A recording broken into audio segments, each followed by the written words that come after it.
안녕하세요. 자, 오늘 아침에 보니까 구독자가 2600명이 돌파했더라고요. 채널이 조금씩 성장하고 있습니다. 그래서 일단 채널이 성장하고 있어서 일단 싫지는 않아요. 하지만 또 이 많은 고민을 가지신 분들이 있다는 생각에 또 마음이 무거워지네요. 자, 오늘 얘기해 볼 주제는 박사를 때려치고 싶을 때라는 주제로 한번 얘기해 보도록 하겠습니다. 자, 박사를 때려치고 싶을 때 저도 있었어요. 뭐 제가 막 이렇게 좌절되고 인생에서 가장 큰 좌절되고 가장 힘들었던 시간을 돌아보자면 박사과정이라고 볼 수 있어요. 왜냐면 제 인생에서 가장 큰 어려운 관문이었던 것 같아요. 뭐 당연히 우리 살면서 인생에서 오는 여러 가지 교육의 뭐 그런 시점들이 있는데, 이 교육의 시점들 중에서 가장 어려운 교육이란 게 어떻게 보면 박사학위죠. 박사학위 과정보다 더 어려운 게 어디 있습니까? 박사학위는 정말 어려운 교육 과정입니다. 교육 과정인데, 자, 이 어려운 교육 과정을 잘 나야겠는데, 제가 예전에 한 영화를 봤는데, 드라마이다. 그 스파르타 전사들의 뭐 그런 전사의 삶을 그리는 뭐 그런 드라마였는데, 해외 드라마였는데, 거기서 그 전사의 우두머리 장군이죠. 장군이 그 왕 앞에서 왕과 대화를 하는데, 왕이 그러더라고요. 어떻게 당신은 저 많은 용맹한 전사들 중에서 장군이 되었냐? 그랬더니 그 장군이 이렇게 대답합니다. 사실 자기는 그렇게 싸움을 잘 못한다는 거예요. 힘도 그렇게 세지 않대요. 자기보다 더 전투를 잘하고, 자기보다 더 키가 크고, 자기보다 더 힘이 세고, 자기보다 머리가 더 똑똑하고, 뭐 그런 사람들이 많다는 거예요. 하지만 끝까지 포기를 가장 안 하는 사람이 자기였다는 거죠. 그래서 뭐 예를 들면 전투를 위해서 행군을 한다. 그러면 자기보다 힘이 더 센 애들이 달리다 보면 힘들어서 쉬어야겠다라는 생각이 들 때 끝까지 자기는 버텼다는 거죠. 그게 지금 자신을 장군으로 만들었다. 그러더라고요. 근데 진짜 박사과정 이래요. 박사과정 들어갔을 때 보면 저보다 똑똑한 애들 되게 많았어요. 저보다 뭐 학부 좋은 데 나오고 훨씬 좋은 조건을 가진 애들이 많았어요. 근데 이 박사과정은 상당히 긴 거거든요. 석사는 한 2년 만에 끝나는데 박사는 되게 오래 걸려요. 그러니까 뭐 저야 뭐 한 4년 안 돼서 끝냈지만 뭐 박사 10년 하는 사람도 있습니다. 그러니까 너무 힘든 거예요. 힘들어서 결국엔 나가 떨어집니다. 그래서 저보다 훨씬 더 똑똑한데 중간에 너무 힘들어서 자퇴하고 뭐 그런 사람 되게 많아요. 그러니까 유학생들 보면은 여러 가지 이유로 박사를 중퇴하는데 너무 힘들어서 중퇴하는 거죠. 그리고 뭐 이렇게 연구를 하다가 너무 이렇게 체력에 무리가 와가지고 몸에 병이 걸려가지고 관둔 사람도 봤어요. 그러니까 다양한 이유들로 박사를 관둡니다. 그래서 박사를 끝낸 사람들 보면은 멘탈이 보통이 아니에요. 그리고 뭔가 정신력도 보통이 아니고, 그 어려운 걸 어떻게 다 끝냅니까? 대단한 사람들이죠. 그리고 교수와의 인간관계도 굉장히 잘 맺고 여러 가지 삶을 잘 매니지할 수 있는 사람들입니다. 근데 이런 저조차도 박사과정 하다가 때려치고 싶은 상황이 되게 많았어요. 특히 저는 결혼한 상황이어가지고 와이프랑 석박사를 미국에서 유학을 했는데, 뭐 저는 서민의 아이들이라서 이렇게 돈이 이렇게 막 넘치는 집이 아니에요. 그러니까 석사 때까지는 와이프가 그래도 사랑으로 좀 버텨주지만, 박사 때 그 긴 박사과정을 그렇게 돈 없는 학생 와이프로 그렇게 살아주는 게 얼마나 힘듭니까? 그러니까 저한테도 가정의 위기가 오고 박사과정 위기가 왔어요. 때려쳐야 말까 되게 고민했었거든요. 근데 저도 그런 위기가 왔었어요. 근데 저는 개인적으로 어떻게 이겨냈냐면 신앙으로 이겨냈습니다. 신앙으로. 제가 뭐 교회를 다니니까 박사 때 너무 힘들어가지고 막 기도원도 되게 많이 다녔어요. 원래 기도도 잘 안 하는 인간인데 그냥 사실 형식적으로 교회 다니는 게 되게 강한 사람이었는데 진짜 힘드니까 막 기도를 하게 되더라고요. 기도원도 다니고 막 그러면서 신앙도 되게 깊어졌어요. 그게 계기가 됐던 것 같고, 어쨌든 보통 멘탈로는 이게 끝내기 힘들다는 거죠. 근데 저 같은 경우는 이제 신앙의 힘으로 뚫고 나갔던 것 같아요.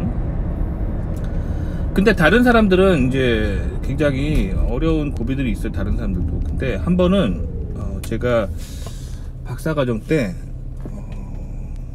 그 동네에 그 한국인들 모임이 있었어요. 근데 그게 그냥 한국인들 모임이 아니라 그 동네에 뭐 그 교회 다니는 사람들 중에, 교회 모임은 아니었고 그냥 동네에서 같이 기도하는 모임이 있었어요. 기도하고 막 성경 공부하고 그런 그냥 자체적으로 그런 모임이 있었는데 거기에 좀 가본 적이 있었는데, 그때 한 친구가 저보다 박사 나중에 들어온 신입생이 그러더라고요. 자기 박사 이제 한 1년 해봤는데 너무 힘들다고, 앞이 안 보여서 자퇴를 할까 한다 그러더라고요.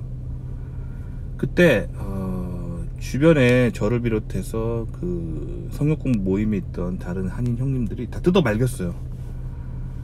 지금 힘든 건 알겠지만 그래도 시작했으니까 끝을 보는 게 좋겠다 해가지고 저희가 막 다독거려줘서 결국엔 그 친구 그 후에 이제 그 몇 년을 잘 버텨내서 지금은 박사가 돼서 미국 국립연구소의 연구원으로 아주 잘 다니고 있습니다. 아주 좋은 연구소에서 훌륭한 연구를 하고 있어요. 연구소도 되게 크고 국립연구소니까 얼마나 좋아요. 그러니까 그때 누구나 다 위기가 온다는 거예요. 위기가 옵니다. 근데 제가 여러분들한테 드리고 싶은 말씀은 미국에서 살아갈 때 이 어찌됐든 한국인으로서 미국에 건너오는 거잖아요. 그러니까 미국에서 외국 생활을 하는 거예요. 뭐 미국에서 나고 자란 사람은 나고 자란 한인들은 이 방송 안 볼 거라 생각해요. 왜냐면 그 사람들은 영어가 더 메인이기 때문에 뭐 개인 방송을 보더라도 영어 방송을 보겠죠. 영어로 대학원 방송을 보겠죠. 제 건 안 보겠죠.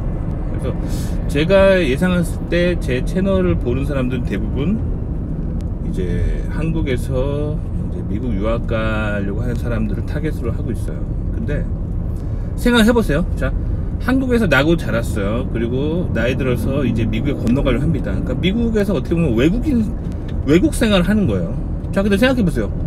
한국에서 이렇게 본인이 이렇게 나름 한국이라는 본거지가 있는데 그걸 버리고 외국 땅까지 이렇게 와가지고 외국에서 생활하려고 하는 거잖아요. 그러면 이 외국 생활하는 게 한국에서 사는 것보다 메리트가 있어야 돼요. 뭐 예를 들면 저 같은 경우는 미국 생활에 메리트가 확실히 있습니다. 뭐 얘가 지금 미국에서 대기업 부장급 엔지니어인데 한국 대기업 가잖아요. 그러면 일 되게 많고 스트레스 엄청 받고 위에 부장동 되면 위에 그 임원들이 완전 군대처럼 상명하복이에요. 그래서 뭐 한국 대기업 부장들의 세계를 여러분들이 아마 알면 깜짝 놀랄 거예요. 뭐 이런 거 뉴스에 잘 안 나오고 다큐에도 잘 안 나와요. 근데 어디 누가 다큐멘터리 필름 하나 만들면은 사람 이거 완전 사회적인 센세이션이 될 거예요. 한국 대기업 있잖아요. 되게 골 때려요.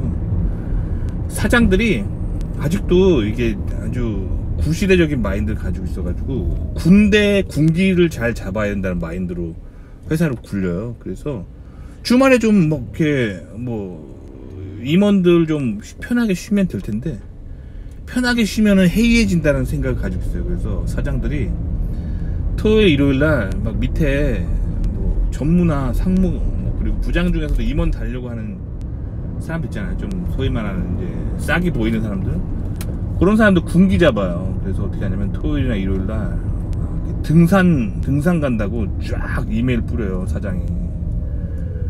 근데 웃긴 거는 제가 친한 임원이 한국 대기업 임원이 있는데 그게 군기 잡으려고 그러는 거예요.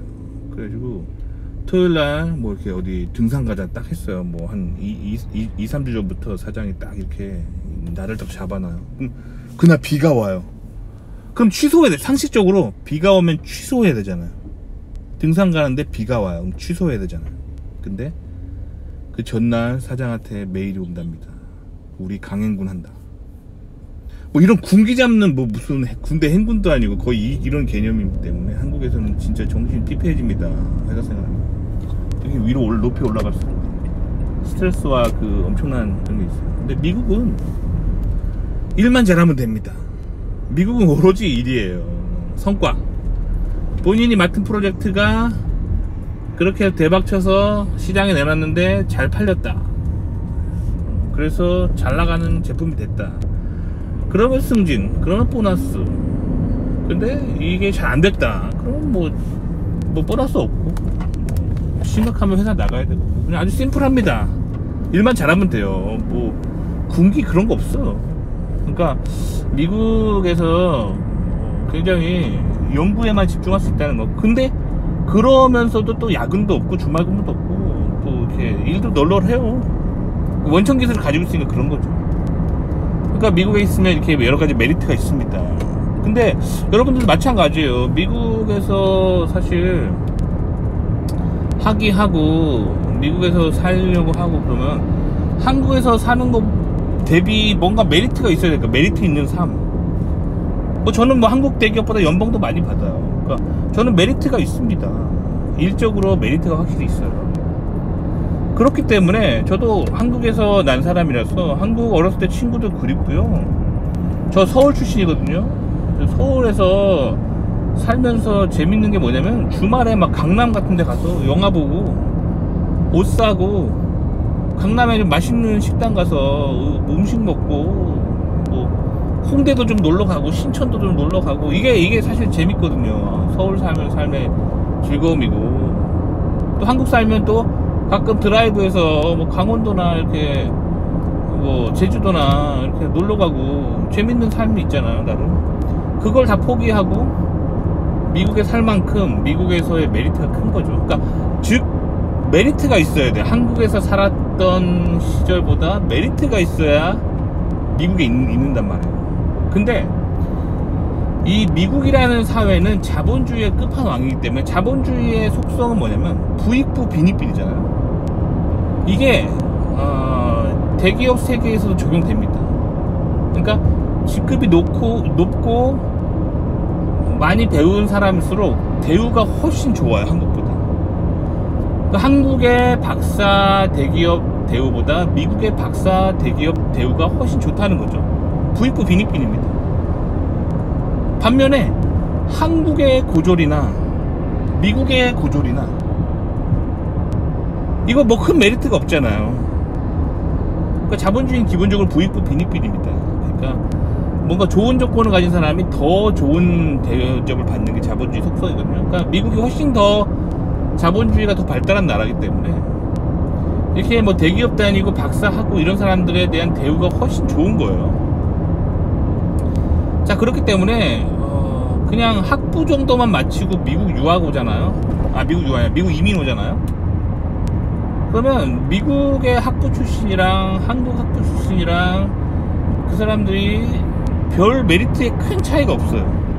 고졸도 큰 차이가 없고요. 전문대졸도 큰 차이가 없습니다. 근데 보통 한인들이 미국에 사는 한인들 중에 막 개인 방송하고 블로그 하는 사람들이 이런 사람들이 좀 많아요. 그러니까 뭐 미국이 뭐 사는 거 별로다, 헬 아메리카다 막 이런 소리 하는 게 한국 대비 메리트가 없으니까 그런 거예요. 근데 박사들은 얘기가 다릅니다. 박사들은 한국에 있는 박사들은 다 미국에 넘어가고 싶어 하고 미국에 유학한 박사들은 다 미국에 남고 싶어 하는 게 다 이유가 있습니다. 이렇게 좀 많이 배운 사람들 그리고 그런 사람들은 대접이 훨씬 좋아요. 미국에서. 그러니까 한인으로서 미국에서 외국 생활을 하려면 이 박사 정도는 있어 줘야 돼요. 그래야지만 한국 사는 거 대비 이게 뭔가 메리트가 굉장히 크단 말이에요. 그러니까 미국에 사는 게 훨씬 좋은 거죠. 근데 반면에 뭐 석사 졸업 정도면은 학부 졸업 정도면은 글쎄 한국이랑은 큰 메리트가 없지 않을까요? 그러니까 그게 뭐랄까 인생은 꼭 뭐랄까 손익분기점으로 이렇게 계산하면 안 되겠지만 그 굳이 계산해보면 석사 졸업 이상부터 뭔가 손익분기점이 나는 것 같아요. 미국에서 투자하고 인생을 여기서 뭔가 미래를 위해서 준비한 어떤 걸 뽑아먹으려면 박사 정도는 돼야 돼요. 그러면은 이게 미국에서 남은 인생이 뽑아먹을 게 되게 많아요. 여기 대우가 훨씬 좋으니까. 반면에 학부 졸업, 전문대 졸업, 고졸 요런 레벨로 미국 넘어오면은 사실 더 괴롭지 않을까 싶어, 한국보다. 왜냐면 여기 부익부 빈익빈이라고 그랬잖아요. 그래서 빈부격차가 한국보다 훨씬 커요, 미국이. 그러니까 상대적인 박탈감이 되게 크겠죠. 뭐 내가 뭐 예를 들면 전문대졸이나 대졸이에요. 그 상태로 미국 사회에 살면은 다른 박사 나온 한인에 비해서 이 갭이 훨씬 크니까 한국에서보다 상대적 박탈감을 더 많이 느끼면서 미국에 대한 삶이 원망스럽게 되는 거죠. 그러니까 그런 삶을 살지 않으려면 뭔가 미국 삶이 메리트가 확실히 있어야 돼요. 그런 의미에서 박사를 하는 게 좋습니다. 그래서 박사가 힘들긴 한데 한번 따놓으면 이 계속 그 박사 따면서 공부한 거 가지고 보통 사람은 접근할 수 없는 지식이잖아요. 그러니까 남은 인생에 굉장히 도움이 많이 돼요. 미국 사회에서의 그 메리트를 굉장히 많이 받을 수 있는 그런 계층이 되는 거죠. 그러니까 박사 힘들더라도 좀 참고 버티는 게 중요합니다. 그리고 힘들다고 해서 박사 지금 만약에 자퇴하고 포기하잖아요. 그럼 나이 들면 후회해요. 그러니까 뭐 박사 하다가 뭐 자기가 큰 사고를 쳤어요. 많은 형님 중에 그런 사람이 있어요. 실험을 이렇게 뭐 유전자 관련 실험을 하는데 샘플이 굉장히 비싼 샘플이었어요. 몇억 원치 샘플이었는데 그게 뭐 잘못돼가지고 보관을 잘못해가지고 다 썩어버린 거예요. 몇 억 날린 거잖아요. 그래서 교수가 완전 열받아서 해고해버렸어요. 쫓아내버렸어요. 그래가지고 관두게 되거나, 아니면 아는 형님 중에 박사과정 퀄 시험 떨어져가지고 관둔 사람도 있고, 혹은 성적이 너무 안 좋아가지고 쫓겨난 사람도 있고, 뭐 이렇게 해서 뭐 자기의 의지와 상관없이 쫓겨났다 그러면은 뭐 할 말이 없는데, 일단 자기가 힘들어서 관두는 거는 조금 버텨보세요. 왜냐면 앞으로 그래도 좀 잘 버티면은 더 할 수 있는 부분이 있긴 있잖아요. 그래서 그 기간을 슬럼프를 잘 극복하시면 나중에 진짜 좋을 거예요. 저는 제가 박사과정 중간에 중퇴하고 싶었던 그 마음, 자퇴하고 싶었던 마음 저도 있었거든요. 꾹꾹 눌렀죠. 근데 지금 돌아보면 그때 자퇴했으면 나 진짜 후회 많이 했겠다. 왜냐면 한 몇 년만 더 하면은 박사학위 따는 건데, 그때 힘들다고 관둬버리면 남은 인생 그때 좀 참을걸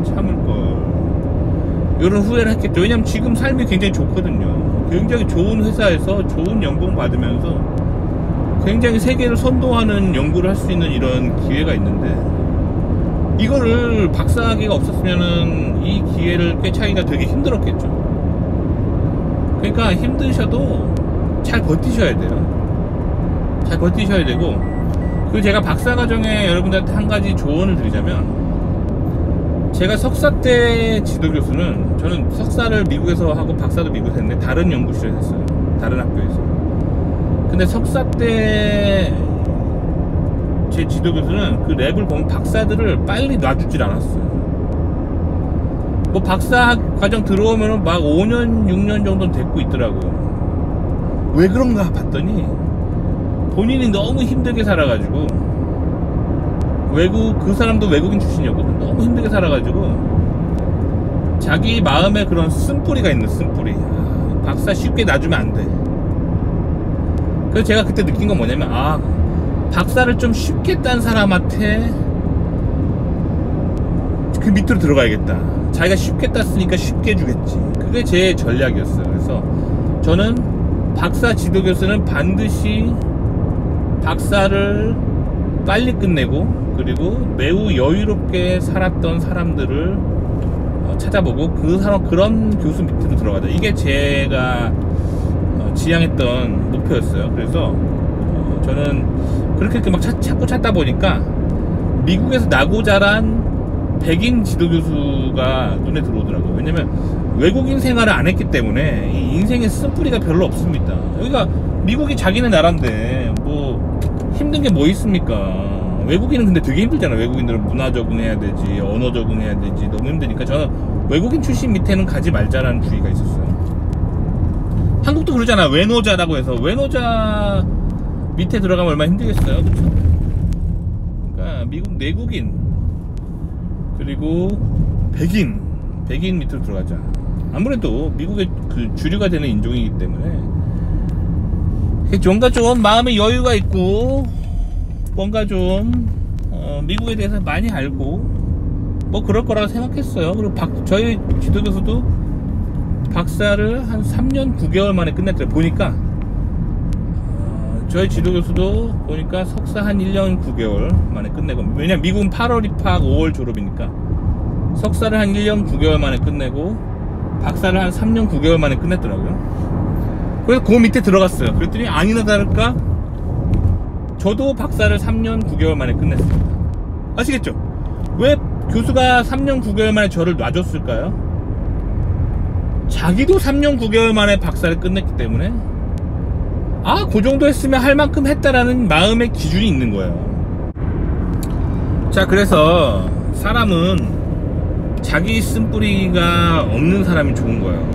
뭐 그런 말 있잖아요. 그 시어머니도 그 뭐랄까 시댁살이를 좀 많이 빡세게 했던 시어머니들은 며느리가 오면 되게 괴롭힙니다. 왜냐면 자기가 당했기 때문에 며느리 너도 당해봐 이거죠. 근데 반면에 시집살이를 별로 안 한 시어머니는 며느리를 안 괴롭힙니다. 그렇다는 거예요. 군대도 마찬가지죠. 제가 2등병 때 고참 빨래를 맨날 했던 이런 부당한 부대 출신들은 자기가 병장 되면은 2등병한테 구두 닦아라, 뭐 빨래해라 이딴 거 많이 시킨다는 거죠. 자기가 당한 게 있으니까 그런 거예요. 그러니까 당한 게 없는 사람, 이런 사람 밑으로 들어가야 되는 거예요. 아시겠죠? 제가 그래서 굉장히 고심했어요. 박사과정 지도교수는 미국 내국인에 좀 곱게 자라고 좀 집도 여유가 있고 뭐 다양한 널널한 마인드를 가진 사람, 박사도 빨리 끝내고 이런 사람을 자꾸 찾다 보니까 백인 지도교수, 미국 내국인 출신 백인 지도교수, 이런 사람이 딱 나오더라고요. 아시겠죠? 그런 사람이 아주 편한 거예요. 그러니까 그 지도교수를 잘 골라야 돼요. 반면에 제가 아는 형님 중에, 한인 유학생 중에 박사를 7년 한 사람이 있거든요. 석사를 했음에도 불구하고 박사를 7년 했어요. 진짜 심하죠. 근데 그 지도교수가 외국인 출신으로서 미국에서 영어도 안 되고 되게 고생하면서 박사를 한 7년 만에 겨우 마친 사람 밑에서 지도교수, 그 사람을 지도교수로 모시니까 어때요? 사람은 자기가 당한 게 있으니까 다른 사람한테 너그럽지 않은 거예요. 요즘 고등학생들은 좋은 세상을 살고 있죠. 근데 저 한국에서 고등학교 나왔거든요. 한국에서 학교까지 나왔다고 항상 말씀드리잖아요. 미국에서 석박사만 했어요. 한국에서 고등학교를 마친 사람인데 당시 제가 고등학교 다닐 때는 두발 검사가 있었어요. 중학교 때도 있었고 고등학교 때도 있었고 두발 검사라는 게 있었어요. 그래서 뭐 중학교 때 뭐 머리 밀리고 고등학교 때 머리 밀리고 제 또래 사람들은 그거 되게 많이 겪었어요. 제가 그래서 방학 때 저도 막 감수성이 예민할 때잖아요. 10대. 그래서 뭐 앞머리 이렇게 쫙 멋있게 길렀단 말이에요. 근데 학기 시작했는데 선생님이 바리깡 뭔지 알죠? 그 무르르 하는 머리 미는 거. 바리깡으로 머리에 고속도로를 내버려요. 그냥 슉 다 밀어버려요. 얼마나 상처받고 얼마나 이게 비인격적이고 비인간적인, 얼마나 학생의 인권이 땅에 떨어져 있어요. 그런 시절을 제가 살았었는데 제가 머리를 밀리고 나서 절 머리 민 선생님이 영어 선생님이었는데 하여튼 영어 선생님한테 찾아갔어요. 선생님, 아무리 그래도 이거는 너무하셨습니다. 머리 좀 길었다고 해서 반 학생 다 보는데 앞에서 바리깡으로 머리 이렇게 다 빡빡 밀어버리면 제 인격이 너무 상처받고 제가 이런다고 공부 더 잘하지 않습니다. 또 너무 속상해서 이거 스트레스 받아서 이번 학기는 성적 더 안 좋아질 것 같아요. 이런다고 공부 잘하지 않아요. 제가 이렇게 얘기했거든요. 근데 선생님이 제가 솔직하게 말하니까 솔직하게 말해주는 거예요. 선생님이 너네 공부 잘하려고, 공부 지키려고, 공부 잘하게 하려고 너희를 사랑해서 그런 거다 라고 입에 발린 거짓말 했으면 제가 그 선생님을 용서를 못했을 거예요. 근데 솔직하게 얘기하더라고요. 그래서 제가 그 선생님을 용서했어요. 그 선생님이 뭐라 그랬냐면, 내가 학교 다닐 때 내가 머리를 밀렸다. 나도 너처럼 멋지게 길렀었는데 나의 담임 선생님한테 밀렸다. 그러니까 너도 밀려야 내가 억울하지 않지 않겠니? 그러는 거예요. 어제 할 말을 잃었어요. 그러니까 그 선생님이 머리를 밀었던 이유, 제 머리를 밀었던 이유는 자기가 밀렸기 때문이에요. 아시겠죠? 그러니까 님이 왜 님이 지도교수가 왜 이렇게 괴롭히는지 알겠죠? 괴롭힘을 당했기 때문에 그런 거예요. 그러니까 자기가 너무 고생한 거예요. 공부하면서 너무 고생했기 때문에 쉽게 주고 싶지 않은 거예요. 쉽게 주면 왜? 내가 억울한 거야. 아시겠죠? 그러니까 내가 왜 박사 때, 저 굉장히 똑똑하지 않아요? 그래서 박사 지도교수를 선택할 때는 박사 날로 먹은 사람을, 날로 먹었다는 좀 그렇고, 뭐 쉽게 많이 고생하지 않고 곱게 잘하고 쉽게 박사를 빠른 시간에 여유있게 딴 사람을 반드시 선택하자, 이런 마인드가 있었어요. 그래서 제가 이 백인 지도교수 밑으로 들어갔다니까요. 얼마나 선택 잘했는데, 이 사람 진짜 다른 교수에 비해서 많이 널널하고 푸시도 좀 덜하고, 박사도 3년 9개월 만에 저를 줬다니까요. 저 그래서 미국의 석사 1년 9개월, 박사 3년 9개월 요렇게 했어요. 그러니까 5년 6개월 만에 석박사를 끝냈어요. 아시겠죠? 그러니까 사람을 잘 보셔야 돼요. 아시겠죠? 제가 뭐 교수할 마음은 없어요. 저는 교수가 사실 뭐 박봉에다가 뭐 별로여서 교수할 마음은 없는데, 혹시라도 제가 교수하잖아요. 그럼 저는 무조건 석사는 1년 9개월, 박사는 3년 9개월 만에 졸업시킬 겁니다. 왠지 알죠? 나의 지도 교수들이 나를 그 시간에 놔줬는데, 내가 석사를 뭐 2년 넘게, 2년 한 학기를 데리고 있다. 그러면 제 석사 지도 교수한테 면목이 없는 거예요. 마찬가지로 제가 교수가 됐는데 뭐 내 욕심 때문에 학생을 막 5년 데리고 있었다, 6년 데리고 있었다, 박사 학생을. 그럼 제 지도교수를 볼 면목이 없는 거예요. 인간은 이런 겁니다. 아시겠죠? 제 지도교수한테 미안한 거예요. 그가 나에게 이런 은혜를 베풀어주고 이런 아량을 베풀어줬는데 나는 쫀쫀하게 내 이익을 위해서 내 밑에 학생들을 5년 이상 박사를 데리고 있는다고요? 말도 안 되죠. 아시겠죠? 이게 바로 쓴뿌리가 없는 삶이에요. 제가 박사하면서 쓴뿌리가 없기 때문에 이렇게 누군가에게 쉽게 줄 수 있는 거예요. 근데 반면 어때요? 지도교수 더러운 인간 만나가지고 박사 7년 했어요. 막 진짜 눈물 나게 막 암 걸 것 같은 그 기간들을 버텨내면서 8년, 뭐 7년 8년 박사 했는데 교수가 됐어요. 그 밑에 그 학생이, 박사 학생이 뭐 석사 마치고 들어온 학생이 뭐 박사 한 4년 했다고 해서 저 이제 졸업시켜 주십시오 하면 어떻게 해요? 열 받는 거예요. 열 받는다고. 왜 나는 8년 했는데 이것이 지금 너도 한 8년 해야지. 이런 마음이 싹 트는 거. 이게 바로 쓴뿌리입니다. 아시겠죠? 자, 그래서 여러 가지 박사를 관두고 싶은 상황들 얘기했어요. 그러니까 다시 정리해드리면, 박사 버티시라고요. 힘들어도. 그리고 애시당초 박사 들어갈 때 좀 편하게 딸 수 있는 사람이 있어요. 복불복이란 말이에요. 그러니까 딱 봐서 인상 더러워 보이고 뭔가 꼬장꼬장하고 남에게 뭐 쉽게 뭐 안 줄 것 같은 사람 밑으로 들어가지 말라고요. 처음부터. 저처럼 조사를 좀 하세요. 그래서 마음이 좀 너그럽고 쉽게 누군가에게 뭔가 줄 수 있는 사람한테 가세요. 팁을 하나 드릴게요. 개신교 교회 다니는 사람, 요런 사람, 물론 교회 다닌다고 다 착하진 않아요. 딱 봐도 하나님의 사랑을 진심 느꼈을 것 같은 사람, 요 빙고입니다. 왜 그러냐면 기독교인들은 기본적으로 하나님의 은혜로 자기가 살았다고 생각해요. 그래서 다른 사람에게 쉽게 뭔가를 주려고 하는 성향이 있습니다. 비밀 하나 알려드렸어요. 아시겠죠? 저도 그래요. 저도 이게 뭐 회사에서 저한테 결제 받으러 오거나 아니면 제가 뭔가 승인해 줘야 될 때 저는 좀 쉽게 승인해 줍니다. 왜냐면 그리스도께서 나에게 이렇게 은혜를 넘치도록 주셨는데 나 또한 다른 사람에게 베풀어야 되지 않는가, 요 마인드가 있는 거예요. 아시겠죠? 도움이 되셨길 바랍니다.